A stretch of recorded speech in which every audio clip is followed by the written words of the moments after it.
The lights of Hollywood dimmed for Bruce Willis, but his story still echoes like a legend. He walked through fire, jumped from buildings, and saved millions on screen. Now he represents something bigger, never giving up, love, and human spirit. Bruce wasn't born rich. He came into the world on March 19, 1955 in West Germany, a town still dealing with war's effects. His father, David, was an American soldier with painful memories. His mother, Marlene, was a young German woman trying to build warmth from a cold life. In their small home, train sounds mixed with quiet crying. That was Bruce's childhood. Noise, struggle, survival. 2 years later, they crossed the ocean chasing the American dream. They landed in New Jersey, but found only factories, smoke, and disappointment. The Willis family moved to a rundown house in Carneys Point. Winters were freezing, money was tight. His father drank to forget. His mother prayed. Bruce, the oldest of 4, learned laughter was protection. When yelling got loud, he made funny faces and jokes to make his siblings smile. Behind every laugh was a shield protecting them from breaking hearts. But Bruce had his own war. He stuttered badly. Words stuck in his throat like rocks. Classmates mocked him. Teachers pitted him. Speaking his name meant risking laughter. He learned to stay quiet, hide in silence. I felt like my mouth was full of cement, he said later. In that silence, the future voice of Hollywood learned to endure without words. Still, something grew inside him. Not anger, but rebellion. The kind that grows in people looked down on too long. When his father left, Bruce just watched the red lights fade into darkness. That silence became the first ghost he fought. As a teenager, Bruce was restless. He fought, skipped classes, smoked behind the gym. But he was searching for something to make him feel seen. He found it on stage at age 17 when he auditioned for a school play. Under the spotlight, something miraculous happened. The stutter vanished. Words flowed freely.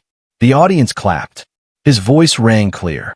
For the first time, Bruce Willis felt free. That stutter was my first enemy, he said. Acting was how I beat it. From that day, Bruce wasn't just a boy from a broken home.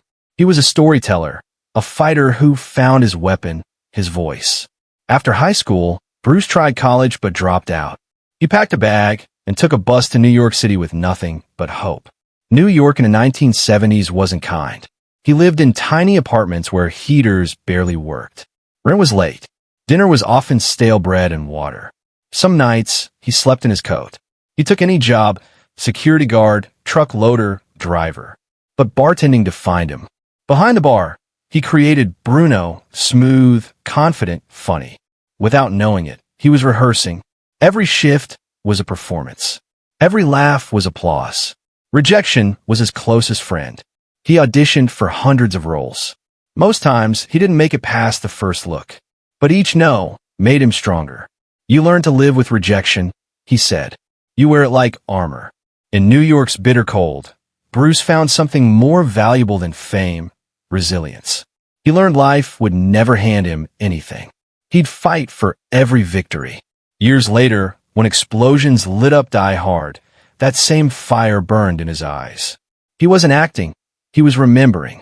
The legend began not in Hollywood, but in hunger and refusing to give up. Bruce first had to save himself. He started landing small roles, off-Broadway plays, commercials, background TV parts. Each paid barely enough for rent, but gave him belief.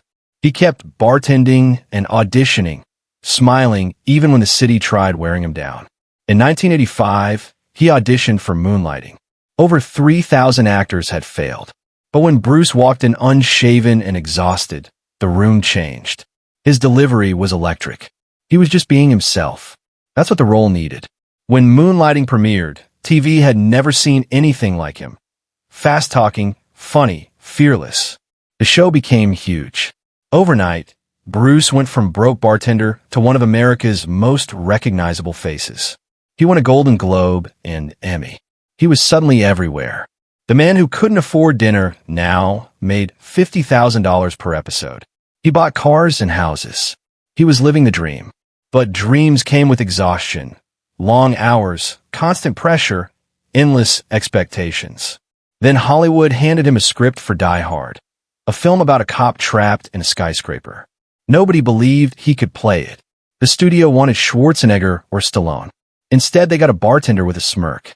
But Bruce understood true strength isn't perfection, it's endurance. John McClane wasn't a superhero. He was ordinary, flawed, scared, human. I knew that guy, Bruce said. He was me. The studio hesitated, offering the role to others who said no. Bruce was their last resort. He took the part and did his own stunts, running barefoot over broken glass, jumping off buildings. When he growled, "Yippee-ki-yay!" he was declaring his arrival. When Die Hard hit theaters in 1988, audiences were electrified. McClane wasn't invincible. He was exhausted, wounded, terrified, but still fought. That vulnerability made him iconic. The movie made over $140 million, creating 4 sequels and a new kind of hero. No cape, just grit and will to survive. Overnight, Bruce became a $5 million per film star. His face was everywhere. But fame brought fire. His schedule became endless film sets and interviews. He'd worked his life to be seen, and now everyone was looking. In 1991, he poured his heart into Hudson Hawk, but flopped catastrophically. Critics mocked him as finished. For the first time since New York, Bruce felt the ground slip. But he wasn't built for retreat. "You're only as good as your last movie," he said. So I made sure my next one mattered. That movie was Pulp Fiction. Tarantino offered him a washed-up boxer role. Bruce took a massive pay cut to be in it. When Pulp Fiction hit theaters in 1994, it was resurrection. His raw performance reminded the world Bruce was a real actor. Then came The Sixth Sense in 1999. He played a man haunted by failure and guilt. The movie earned over $670 million. His restrained performance was unforgettable. Bruce had survived Hollywood's highs and lows, remaining steady and unbreakable. By mid-1990s, Bruce lived the dream life. He'd conquered everything from New Jersey sidewalks to Beverly Hills. His fortune passed $200 million. He had everything: money, power, fame. But success never comes free. Every applause hides exhaustion. Then came love. Demi Moore, luminous, fearless. Together, they were unstoppable. They married in 1987, the golden couple. They built a home with 3 daughters, Rumor, Scout, Tallulah. Fatherhood became Bruce's sanctuary. "That's when I'm really alive," he said, "when I'm just dad." But as careers exploded, schedules became impossible. He filmed on one side of the world while she was on another. Distance grew. Phone calls got shorter. Silences longer. In 2000, after 13 years, they divorced. Not from betrayal, but inevitability. "The day I left our house, the silence was heavier than any line I forgot on set," Bruce recalled. He couldn't save his own home. But Bruce showed grace. While most Hollywood divorces turned bitter, Bruce and Demi stayed close, sharing holidays and vacations. Bruce struggled between film shoots and daughters growing older, feeling time slip away. "I was rich, but what I wanted most, money couldn't fix." He retreated to Idaho, finding peace in mountains and lakes. He met Emma Hemming. Slowly, love returned, steady, comforting warmth. They married in 2009, welcoming daughters Mabel and Evelyn. His second chance at family was his greatest blessing. He worked less, smiled more, spending days in Idaho pines cooking breakfast and playing music. Finally, the man who'd survived storms found peace. But life was preparing another test. By 2010s, Bruce had lived 1,000 lives. Around 2018, whispers began. Bruce seemed distant on set, forgetting lines, pausing mid-sentence. Directors thought exhaustion, but the pattern grew undeniable. Emma noticed first. He seemed quieter, less there, drifting somewhere I couldn't follow. In 2022, his family revealed he had aphasia, a condition robbing his ability to speak and communicate. The man whose voice filled theaters was losing the bridge between mind and world. It was cruel poetry.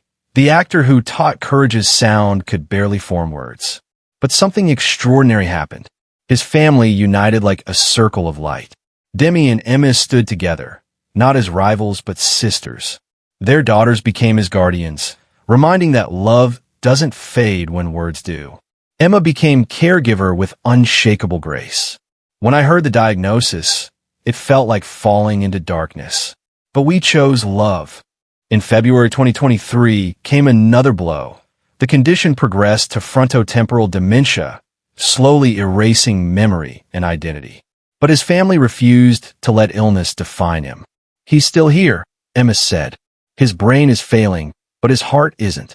There are fleeting moments, a grin at harmonica music, a hand squeeze, a playful glint showing he's still there. "Even if he can't say it, we feel it," Rumor said. He's still Dad. Now at 70, Bruce lives quietly, surrounded by daughter's laughter and Emma's care. He doesn't perform but lives, walking gardens, listening to music, humming that same harmonica rhythm from his bartending days. He's come full circle. The boy who couldn't speak made the world listen. As silence returns, his legacy speaks louder than any voice. Emma says FTD steals things, but it can't steal love. Bruce isn't fighting villains anymore. He's fighting time. Though time will win, love won't lose. He's given his voice to the world, his body to screen, his soul to storytelling. Though illness stole his words, his legacy remains eternal. He leaves behind a $250 million fortune, his Beverly Hills mansion, 20 Idaho acres of peace, Montana ranch, Turks, and Caicos Villa. More than luxury, they're monuments to a man who built serenity from chaos. But his greatest fortune isn't what he owns, it's what he gave. He quietly donated millions to children's hospitals, veterans, first responders. "You don't need a headline to do good," he said. "Just a heart." His truest inheritance was invisible. The lesson that courage means staying gentle when life isn't. "Show up, do your job, don't quit," was his code. That built his fortune in him. His family remembers laughter over Sunday pancakes, blues songs before bed, garden walks pointing at the sky saying, "Look how big the world is." Now, they carry those words for him, telling his story. There's a video of Bruce in his garden, sunlight on his face, youngest daughter leaning into him. He doesn't speak, doesn't need to. His weathered hand rises, resting on her back, a father's instinct unbroken by illness. That gesture says everything words cannot. His daughters play music he loved, blues, harmonica, smoky bar songs. Sometimes his lips move faintly. He hums, remembers. For a moment, light returns to his eyes. That's how they know the man they love is still here.